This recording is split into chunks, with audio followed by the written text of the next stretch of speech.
you're going to need that healing, and it's got to happen, because even if you try to move on and you don't heal, you're going to regret it. Have you been wondering how to break free from the affair once and for all? Now's the time to take back your life, your emotions, find happiness, joy, and fulfillment with your marriage. HealingBrokenTrust.com is the place where you can find resources to take the healing journey to the next level.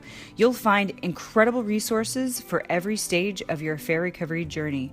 Connect with our team of qualified affair recovery therapists who stay current with the ever-growing, ever-changing affair recovery research that's available to help you heal wherever you are in the process. Take our home study course focused on helping you communicate and express yourself in a way that gets you what you want. You can also book an incredible one-on-one intensive retreat where, instead of dragging out the pain over months or years, you can condense the time it takes to heal in just a matter of days, using scientifically proven methods that work to help couples lower their guard, let go of the fear, melt the anger, and experience each other at a deep emotional level you may have never experienced before. So what are you waiting for? Go to HealingBrokenTrust.com. Welcome to Healing Broken Trust podcast with Brad and Morgan Robinson. Today we are talking about a very touchy subject that we've had numerous people ask us about, and it's this idea of, so my spouse, my partner, has had an affair, and now there's a child as a result. And we've had lots of people ask us, what do I do? How do I handle this? What do I need to know about something like this? And it's a very touchy and interesting subject to talk about, but I think we have a few things to say and really to shed some light on what you do when your spouse has now had a child with the other person. Mm-hmm. Brad, what are some of your thoughts? Let's start there. Okay, well, first of all, obviously, anytime there's an affair, it's a very unfortunate situation. And so for those of you listening who have gone through an affair, obviously Morgan and I are very sorry to hear that. And secondly, if there's a child involved, a love child, if you will, as a result of the affair, that's obviously a very tough situation as well, because it just further complicates things. Sometimes it stalls healing because one of the key factors in recovery is you feel safe that the affair is over, that there's no more relationship there. And this is like further tying you to this other person. Yeah. And so it just further ties you to the other person that you had the child with. And so maybe, they really can't cut off contact with the affair partner. They're going to have to raise a child together. And so there's not really like an easy way to do it. But at the end of the day, you have to put the child first and the child's needs first. The child didn't ask to be brought into the world this way. And so we have to look at the situation and say, how can we make a messy situation? How can we turn this around for the best? How can we turn this around into something good? And how can we create no more victims of this? Mm-hmm. How can no one else get victimized by this?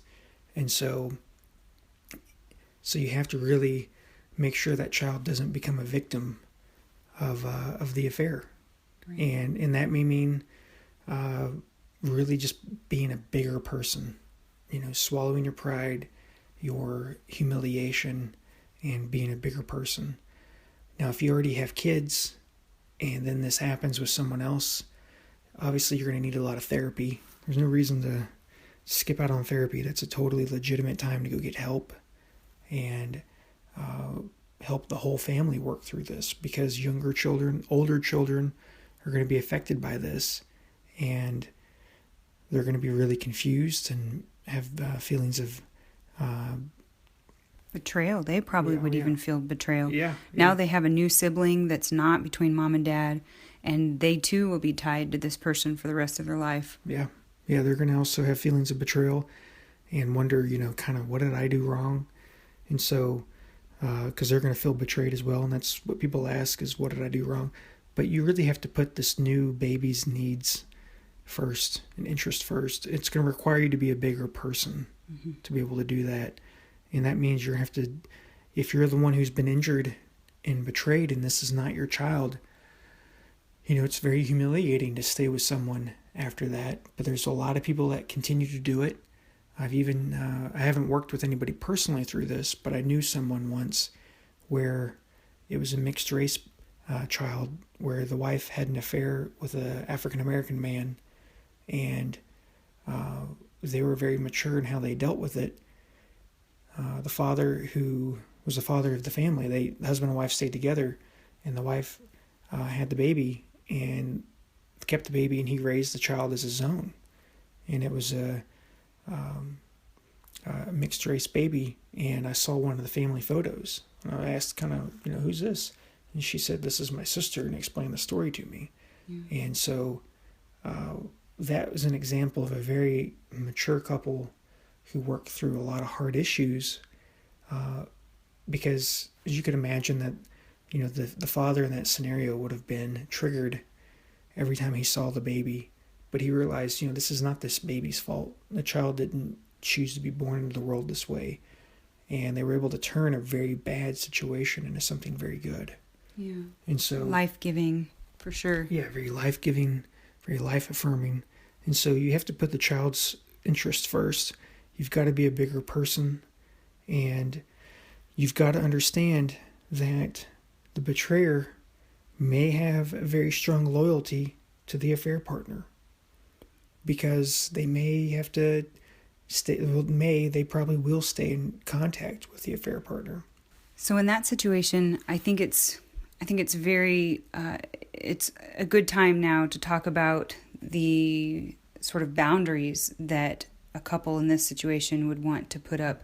You're definitely going to want to make a plan, because if they're going to have to be in contact with each other, because that child will eventually want to know their mother or their father, they're going to want to know you, and they have a right to, in my opinion. I believe that the kid has a right to know their parents, right?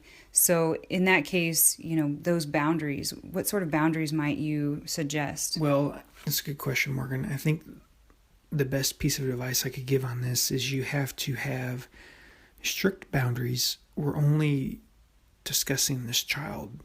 We're discussing what's in the best interest of this child. We're not discussing, future relationship. If you're wanting to stay married to your spouse, then you need to have a philosophy of, I'm going to keep professional, quote unquote, professional boundaries with the affair partner.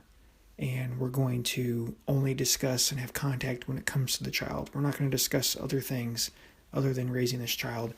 And I think it would be a good idea to have transparency and be an open book with your spouse. Yeah, and I would agree with that. And I think one way you can do that is by always being at the meetings. I mean, the meetings are at a public place where you attend, and that will be probably uncomfortable for a while, especially if you're not able to be in good terms with the affair partner. But if it were me, if I were in that situation and say you had a love child with somebody else, I'd sure as heck be there at every single meeting. Yeah. So, I mean, that's, one thought on boundaries. Mm-hmm. Yeah. And so it'd be similar to some of the other stuff that we've already talked about, but transparency, openness with your spouse, because this is very hard on them and this is very humiliating for them. Because we say this repeatedly, but everybody says, if I'm cheated on, I'm leaving you. But not a lot of people actually follow through and do that. Right. Unless the relationship as a whole has just been terrible.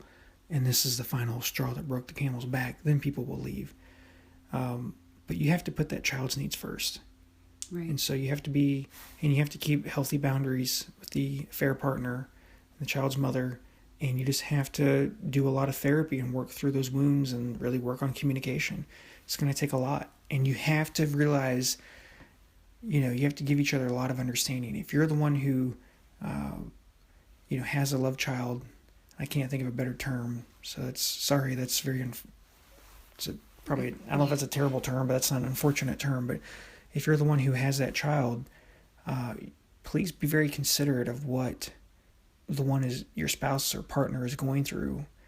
Yeah, because if they are like me and would be there at every single meeting to stare down the betrayer every single meeting, that's going to be hard. That's going to be tough. And I imagine that they would be triggered and they probably would be pretty irritable most of the time. So, therapy is really going to be important for that because, that's a big thing to ask. Yeah. You just got to put the child's needs first. You got to be the bigger person in this situation. They didn't ask to be brought in the world this way.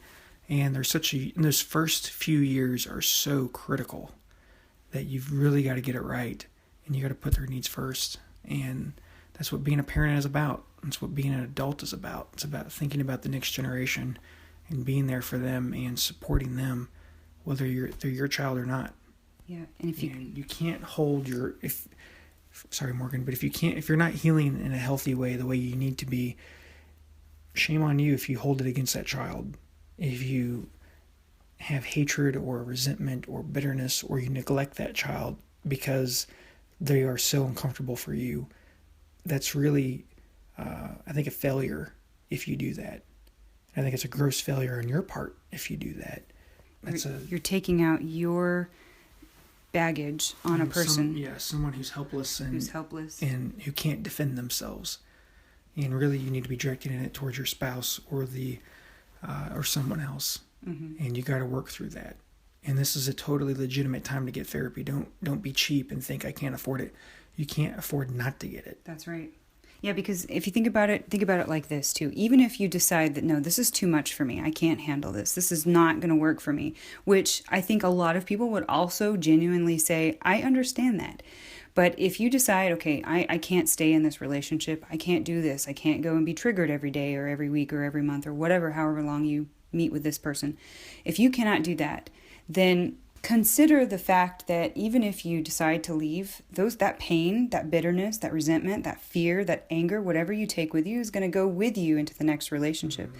It's going to keep perpetuating its problems, and you're just going to grow in bitterness and hatred and resentment. So even if you do decide that this relationship, this marriage, whatever you're in with this person is not going to work, you still need the counseling. You still need it. And the best way, we've always said this, the best way to heal is with the person who betrayed you. Whether you decide to forgive and let them back in or whatever the decision that you make is, you're going to need that healing, and it's got to happen, because even if you try to move on and you don't heal, you're going to regret it because it just won't happen. So you've got to take the necessary steps to get help and healing. And of course, we are here for you. We do retreats, we do coaching, we do therapy week to week. And let me tell you, the results are fantastic. If you go to healingbrokentrust.com, you can learn all about the retreats and what we offer. The retreats are just as effective as week-to-week counseling. You just get it done in a lot shorter amount of time. And that's research. That's not just our opinion. That's actual published research. So if you would like to do a retreat, it's totally worth it. Just go to healingbrokentrust.com and learn more there. If you have questions, reach out to us. You can always call our office. You can find that number on our website as well, healingbrokentrust.com, and we will be glad to help you in the next steps. So Brad, with that, do you have any final words? Thank you for listening. Absolutely. You guys are a blessing and a gift, and we look forward to talking with you every week. So you have a wonderful week, and take care. Thank you for listening to this episode of Healing Broken Trust podcast. Are you ready to take the next step? Go to healingbrokentrust.com and schedule your one-on-one coaching call today. That's healingbrokentrust.com.